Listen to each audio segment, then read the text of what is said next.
Iceland, a country like no other, emerged in the center of the North Atlantic before it was settled over 1,000 years ago by Norwegian Vikings. Imagine 300,000 people living on a territory as big as France. The island itself has been shaped by volcanic and geothermal forces active now as ever, making it a site of incomparable majesty. Among this country's natural treasures, Osterland, also known as the Eastern region, is a huge valley formed over millennia by glacial erosion and through which the Lagarfljót River meanders, fed directly from Iceland's largest glacier.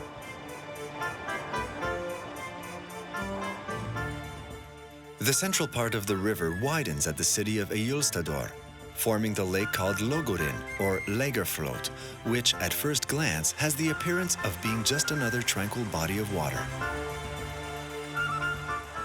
However, this large lake with a depth of over 100 meters or 320 feet hides a mystery.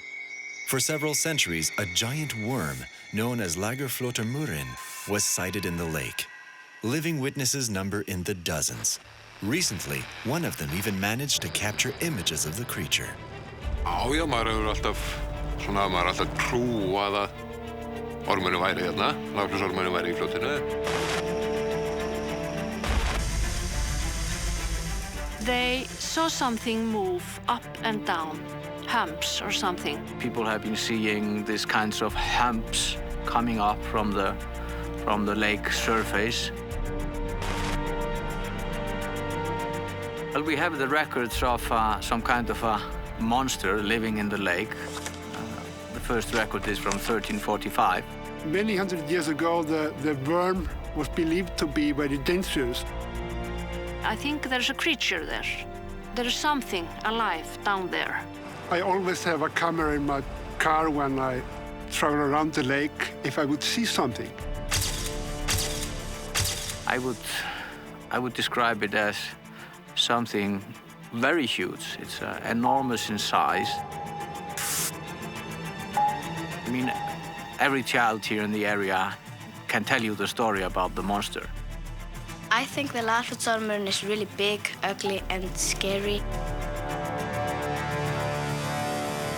Einhver hreyfingu þarna í ánni.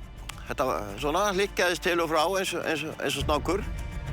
Ég var bara að fara til Bjartisar, bara í heimsókn, því það er langt síðan ég kom hingað og við varum bara að spjalla eitthvað, við vorum eitthvað í símanum og svo sást þetta bara og ég tók þetta upp. En kannski alvöru. Þannig að svo ferum við að horfa á þetta og svona getum ekki átt af okkur á því almennilega hvað þetta er, þannig og... The worm killed by poison or fire people. Sko, þegar ég sá þetta, þá trúði ég svona meira á þetta. Do you believe in the worm? Yes, absolutely. I believe in it. I know it exists.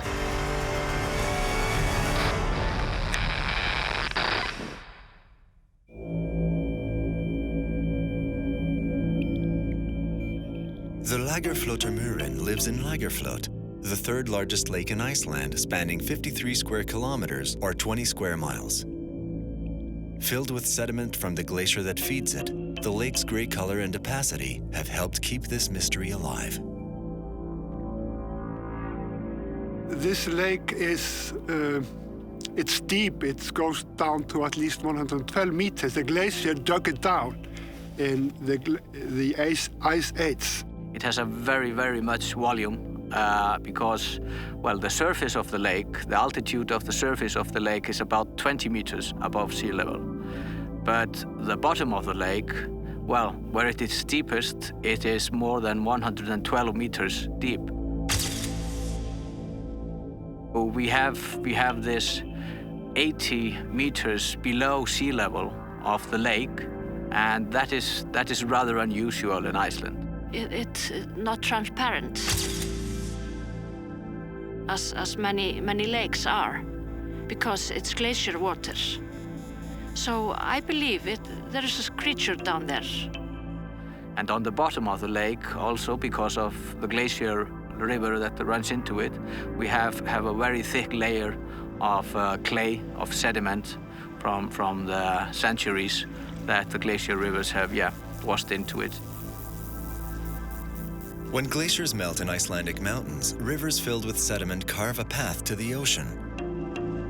Most of these rivers are not navigable because of the violence of the current, but there are exceptions like the Lagarfljót.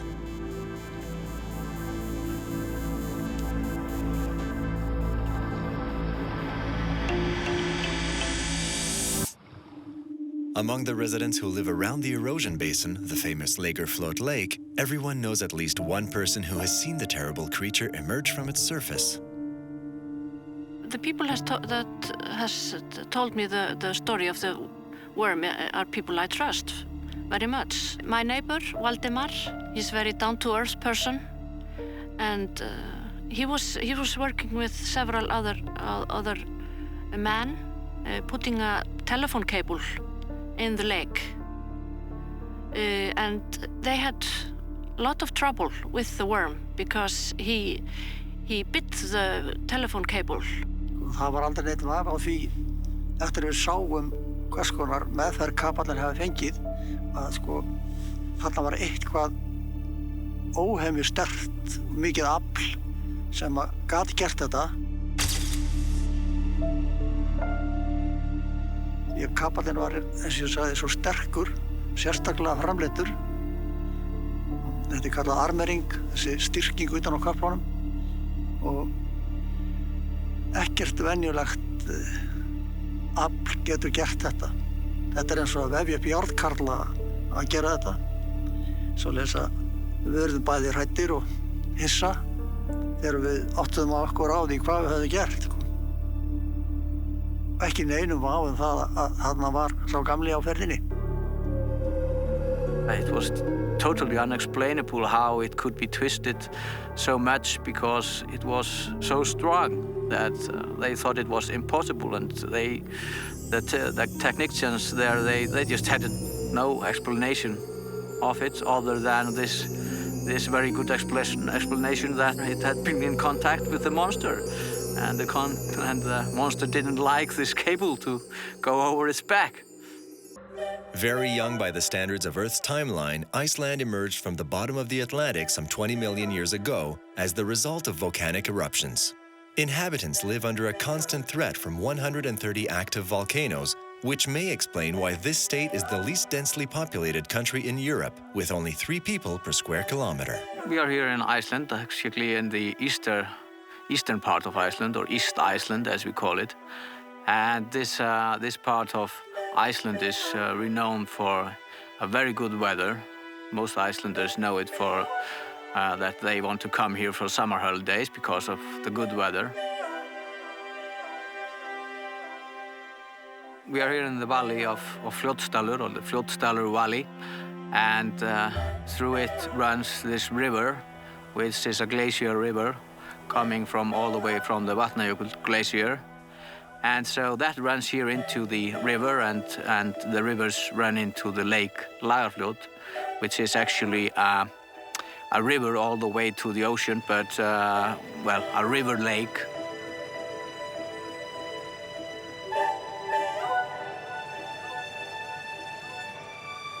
Well, we have the records of some kind of a monster living in the lake.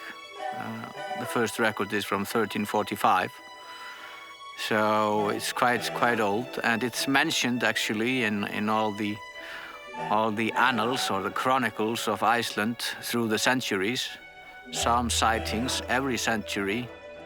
We have very well-written annals through the centuries, and there you can read about the worm that has been seen various places in the lake, and by whom and when and how.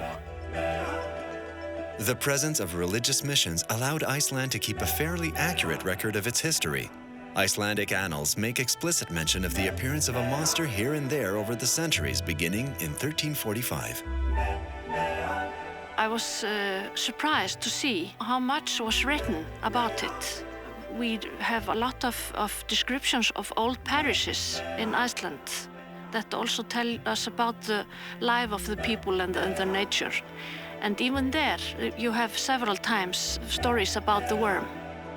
Mainly well, people at least tried to connect it with that, okay, if the monster was seen here at the Lake Lagarfljot, people could expect something very dreadful to happen in the nature.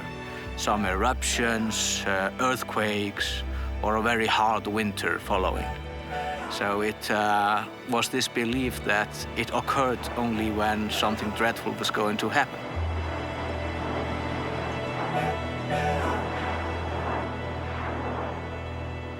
We have a tale about the origin of this monster. This beautiful little tale about the girl and the gold ring. Or the legend about the Lagarfljótsormur is very, very old, and it's in every folk tale collection you have in Iceland. Once was a little girl, and her mother gave her a little golden ring. And she put the gold in a box, and she was told to put a little worm under the gold, and then it would grow. So she put the worm on the gold, hoping the gold would grow. But the gold didn't grow, just the worm. It was a giant worm, and she was so afraid, and she threw the box in the lake. And then it became this monster that attacked farmers and destroyed the harvest for the farmers. Icelanders asked some Finns to come and help us. They came and they tell that they met this big monster out close to the sea that was like a big seal. And then they met this big skate with this, I think, 9 tails with poison claws. And one of the Finns, he got hurt by this poison claws, so he had to stop. And the name of that place is Finnstaðanes. It means where the Finn stopped. So the story lives in the names of the surroundings. It is said that the Finns, the magicians from North Norway that came here, or from Lapland, that they managed, after a very hard struggle, they managed to chain it down on the head and the tail. So for that reason, you only see the humps coming up. Well, it has been kept alive because people has been seeing it so often through the centuries. We have the same descriptions from people that, well, even not have read the tale. According to legend, an evil worm thrown into the lake slowly grew into a terrifying giant monster. Skúli Gunnarsson is the director of the cultural center of the region. He has dedicated part of his life to preserving the myth of the Lagarfljótarmurin and cataloging its appearances from oldest to newest. This is actually the first map that was made of Iceland, where it is, well, a little bit similar to how it really looks like, with all the fjords and the peninsulas. And so there is, about the Lagarfljot Lake, it's written a kind of a warning that says something like this, that in this lake there is a living creature, a big creature that occurs when some dreadful things are going to happen. A dangerous monster, actually, it says there in the Latin. So it is written there, and it was copied then to other maps of Iceland for centuries. When walking along the lake, Skúli cannot help but scan the horizon. Many witnesses claim to have seen the monster while they were driving their vehicle. In response, Skúli has installed information signs in areas where the creature has been thought to emerge. This is actually an information board put up by the Worm Association, and it explains a little bit the story behind the worm, but mainly it's pointing out the places where something peculiar has been seen. And we are just taking out few places where we have the descriptions from written papers, from the annals, from the chronicles of some peculiar sightings. Well, we can for example take the triangle with the letter D. That is a sighting from 1965 when the staff here working in the forestry in the Hallonstaðir forest, they saw the worm, or at least they thought they saw the worm, and they actually went all the way, well, they saw it there, and they went all the way to here where we are standing now, and there it disappeared. It seemed to be swimming. It seemed to be swimming upstream, and there were coming some humps up, but when they got here at this place where it is a very good panorama over the lake, it disappeared. These forest workers were under orders from Sigurdur Blöndal, who led the National Forest Office.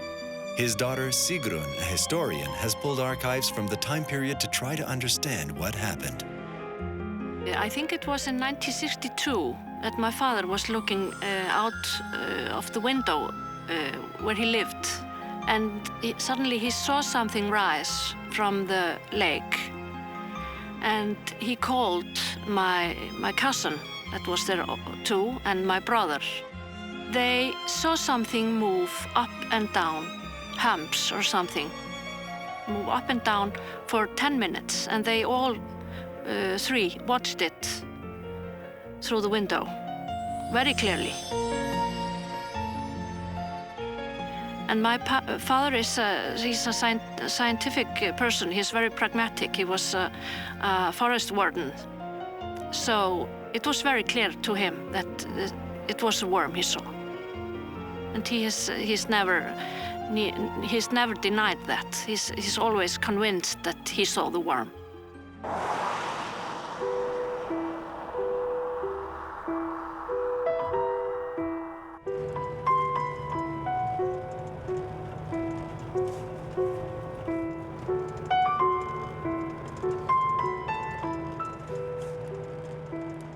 Ég og Quietest og Ásdís vorum á leiðinni hérna upp eftir frá Iceland. Og Ásdís var að koma í heimsókn. Þegar ég kem hérna yfir hæðina fyrir utan, þá sé ég eitthvað á fljótinu og... Stelpur, sjáu þarna, þetta Lagarfljótsormurinn þarna? Segi eitthvað við stelpuna, sjáu þarna Lagarfljótsormurinn? Ég man ekki alveg, en sko við vorum allavega á leiðinni heim hingað og við vorum bara eitthvað svona í bílnum á leiðinni hingað og vorum bara að tala saman og eitthvað sliðis og svo sáum við þetta. Og við keyrðum svona lengra þangað til að sjá þetta betur.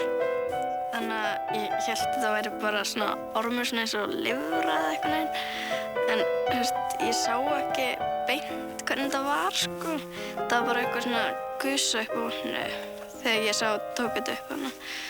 Við erum bara áfram og horfum á þetta og þannig að þær taka upp, eða Ásdís tekur upp þarna símann og tekur myndir af þessu.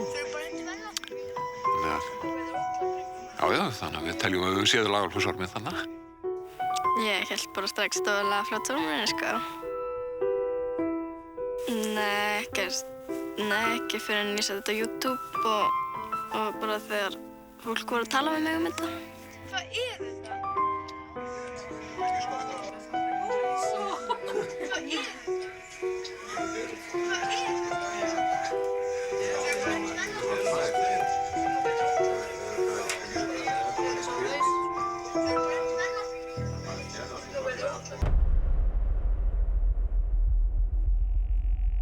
In 2012, a creature that looks like a snake is filmed swimming against the current upstream of the lake, just outside the house of a sheep farmer. With the help of his nephew who explained how to work the camera, this farmer managed to capture some very disturbing images. And the telephone rings, and it's my uncle telling me that the Lagarfljót worm is trying to swim ashore. And I think to myself that this is probably just some debris floating in the river. And I just tell him to take pictures of it. and he wants me to help him to take a video of it. That was how he was able to capture video of the thing. Hringdi í sjónvarpsfréttamanninn og ætlaði að fá hann til að taka mynd af þessu fyrirbæri, en þá var hann í fríi. Og ég áttur myndavél en kunni ekki á hana. Og hann kendi mér í gegnum síman á vélina.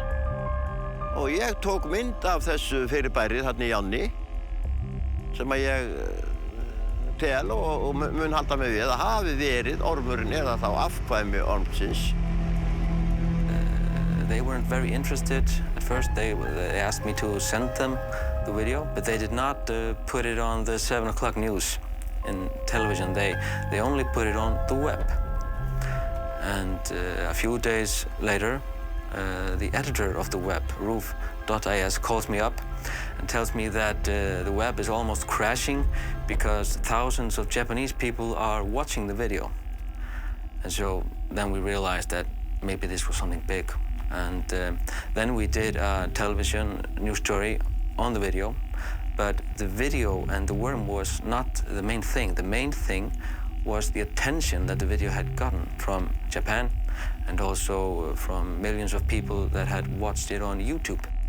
In a few days, millions of users from around the world share the link and look at the images captured by the farmer. But even so, some of the locals remain wary. The first reaction here in the area was, okay, this is some stunt.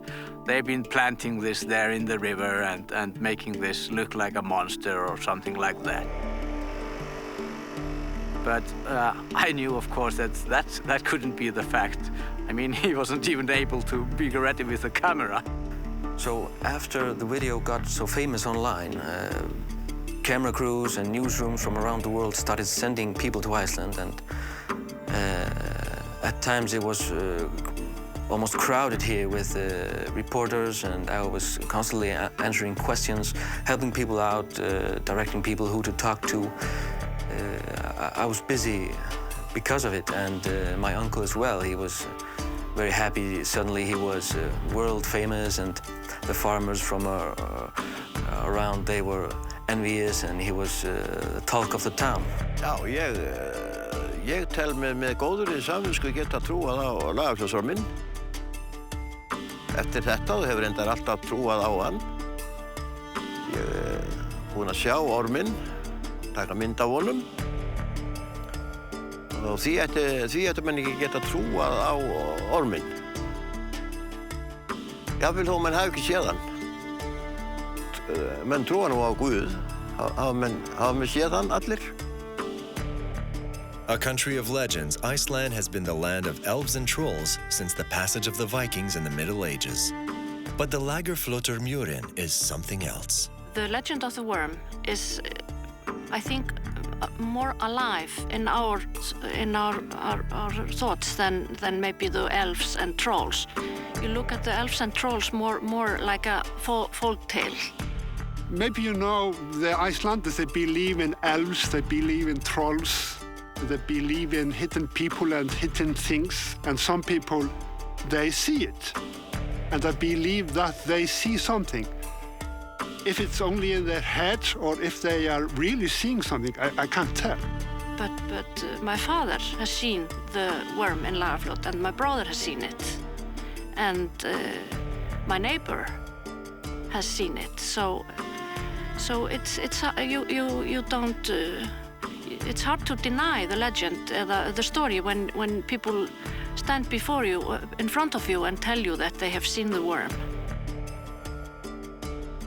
Já, maður hefur alltaf trúað að ormurinn væri hérna, Lagarfljótsormurinn væri í fljótinu. En eftir að sé þetta þá bara trúir maður því enn frekar að hann sé þarna. Já, það hefur breytt kannski þannig að maður samfærist bara frekar. Mér dreymir ekkert þetta. Ég bara hugsa alltaf út í þetta og svo horfi ég oftast lengra það sem þetta var. In recent years, several theories have been advanced to explain what the dozens of witnesses believe they saw in the Lagarfljót lake. Skarfedin Pårason is a biologist at the University of Iceland. He studies reindeer populations and is intimately familiar with the lake, which he encounters on a daily basis as part of his research. And although he remains skeptical, his camera is never far away. So when I drive around the lake, I always have the camera because I'm always thinking about seeing something that could be related to Lagarfljót's worm sightings, something like that. But I'm not expecting to see a live creature. Although some people talk about that the creature is somewhere between the real world and the spiritual world.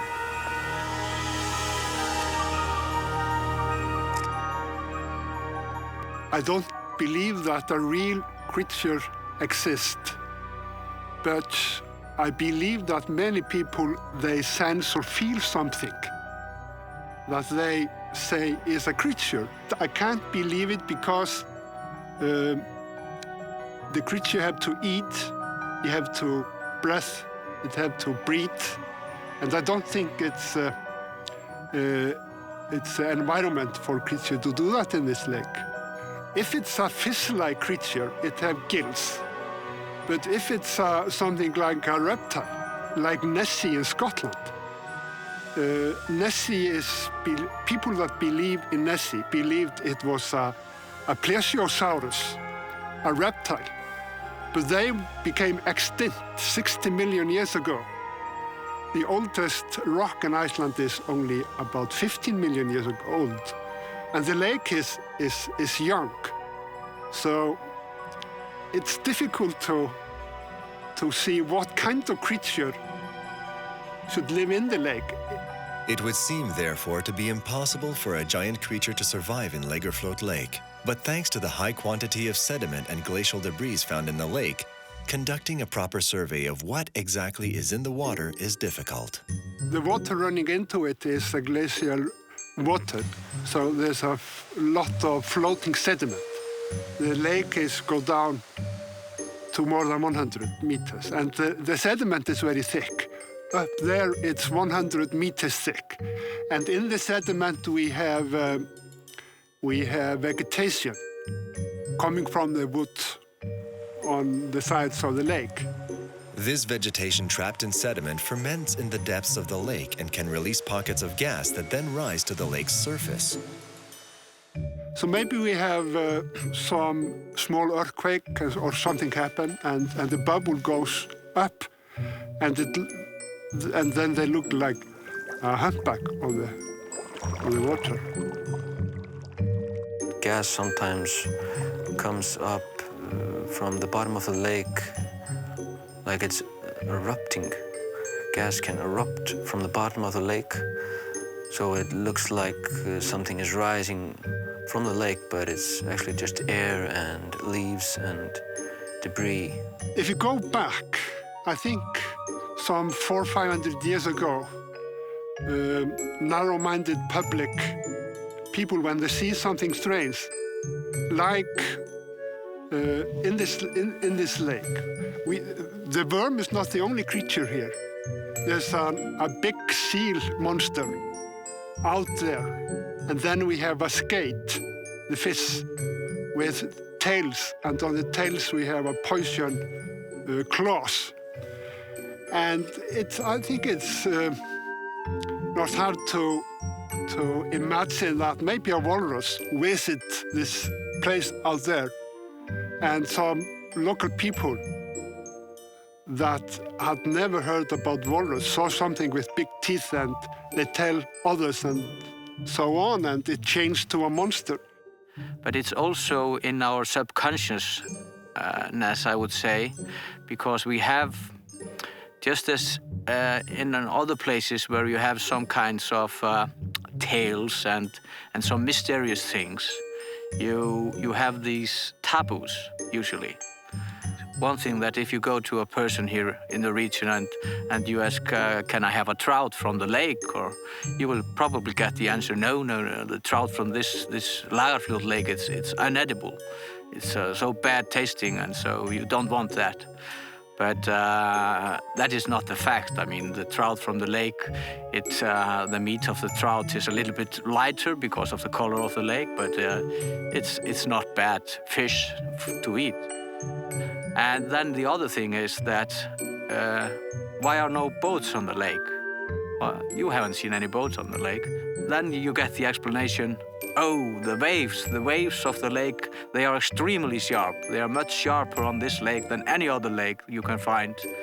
So you shouldn't go out on a boat to this lake.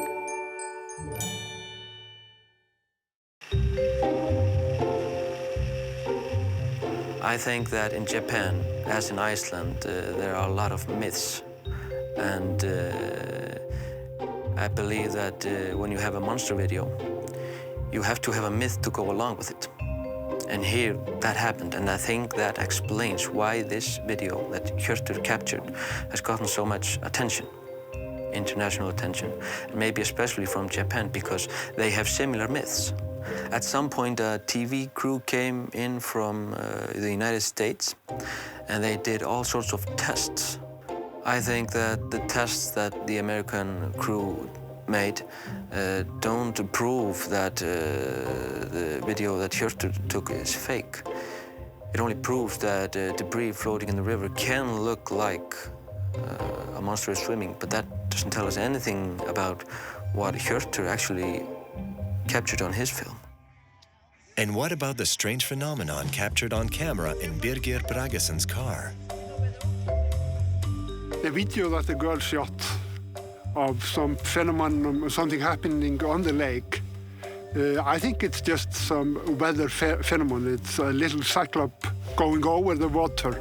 We see it inland where it moves over land, taking up dust, and so I think we have a natural explanation. I believe that we have two types of worms in the lake. There's the old 600 or 700 year old giant monster that might be living there, but I doubt it. And then there is the undiscovered organism. I don't believe in the 600 or 700 year giant monster, but I don't want to rule out that there might be an undiscovered life form living in the silt at the bottom of the lake. Ultimately, until proof of Lagarfljótarmjörn's existence is produced, strange phenomena observed on the lake will continue to fuel belief in the legends of this rich region of Iceland.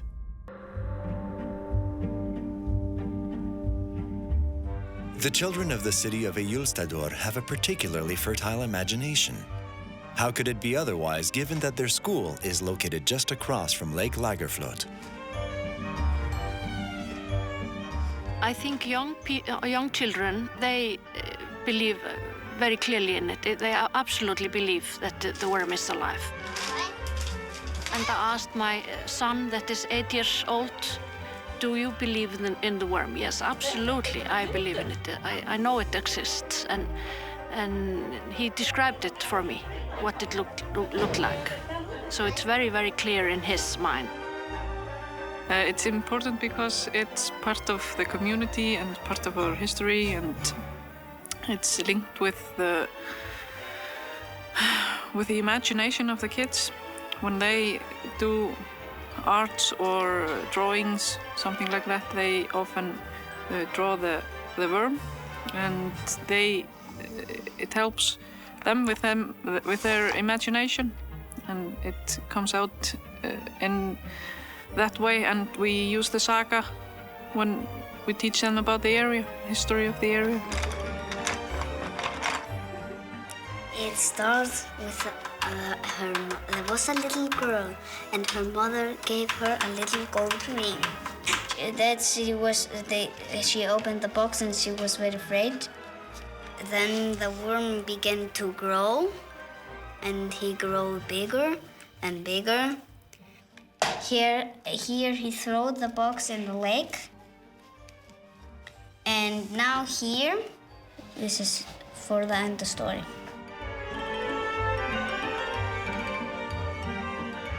I think it's very important because when I was a child, I was born here in the neighborhood.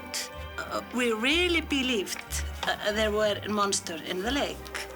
And we always were beware of it, and it was like part of the nature and very exciting.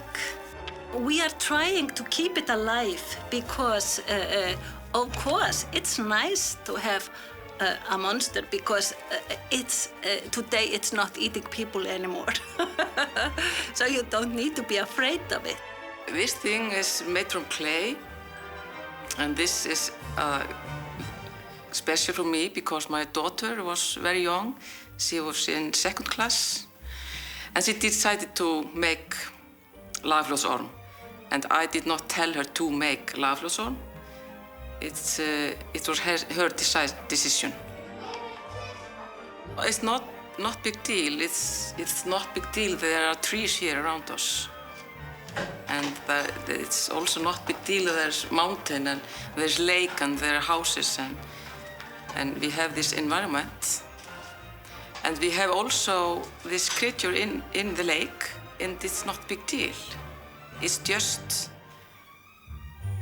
a common thing in our life.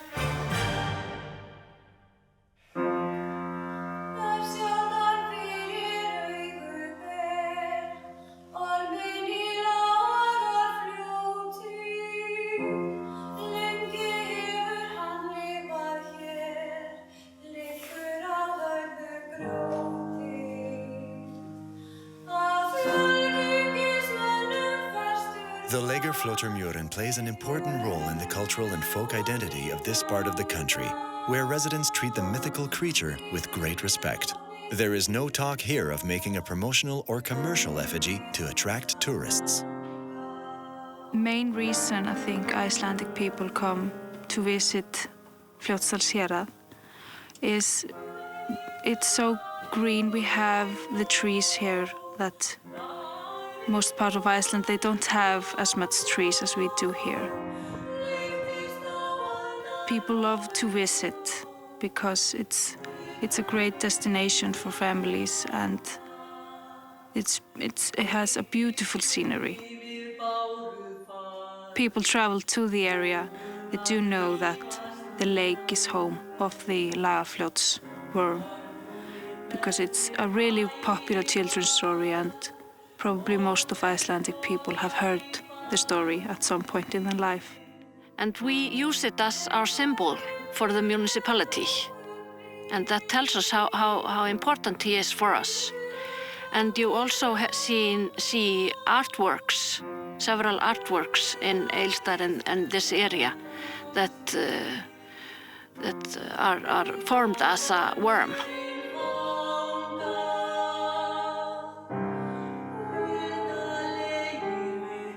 The poem is about the Lagarfljót's worm. It's tied to Húsatangi over there where the poem lived. So it was a very real thing to him, or at least he think a lot about it.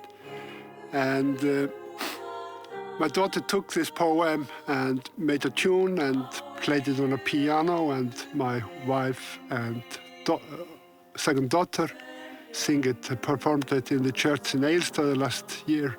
I think it's just an indication of that everybody knows about the worm. Everybody looks at the lake when they are driving around it, hoping to see something or expecting. So the worm is very much alive today. Despite its seclusion, the valley in Iceland's eastern region attracts more and more tourists each year. The city of Eyjólfsstaður is essential since it is the only major metropolitan area around the lake. And it could be that the images of the giant worm circulated on social networks partly explain the recent increase in the number of visitors.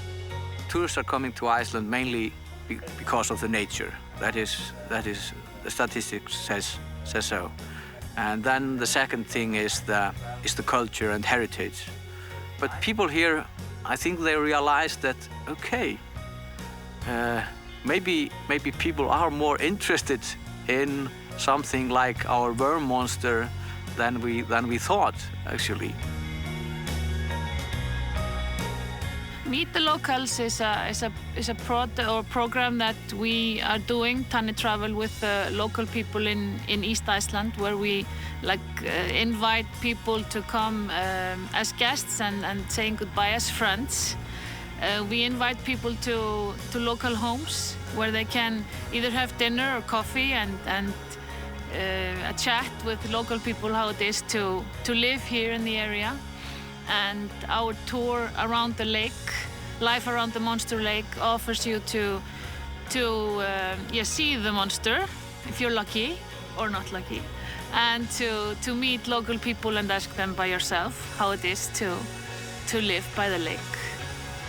Eyjólfsstaður is also the site of several annual festivals celebrating the cultural heritage of eastern Iceland.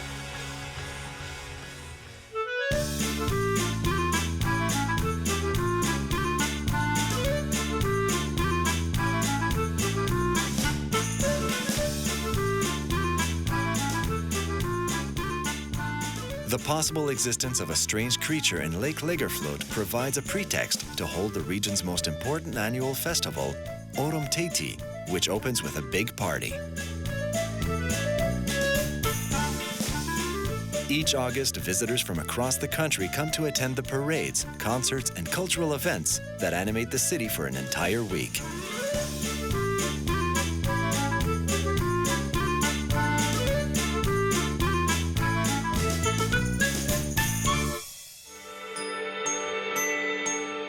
Whatever reason brings you to this unique area, make sure to always have a camera on hand. The tourists that visit the lake area through us are mostly from the UK and America. But we also have a lot of people from Germany. And we get many requests from both Canada, we've had requests from Mexico, Australia. Nei, ég hef aldrei séð skrímslið og ekkert sem að tengist því annað en þetta. En frá því ég kom hérna fyrir meira en hálfri öld, þá hef ég oft heyrt talað skrímslið. Ég hef lesið margar gamlar sögur skrímslið. Ormurinn, hann menningarsögulegt fyrirbæri hér slóðir. Og ég held að trúi margir, flestallir héraðsbúar, að ormurinn sé til.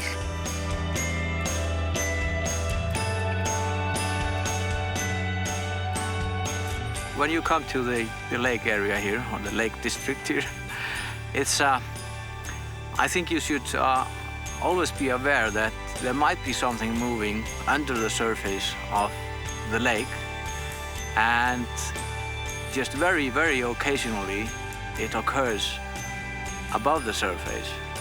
So you should always have your camera ready.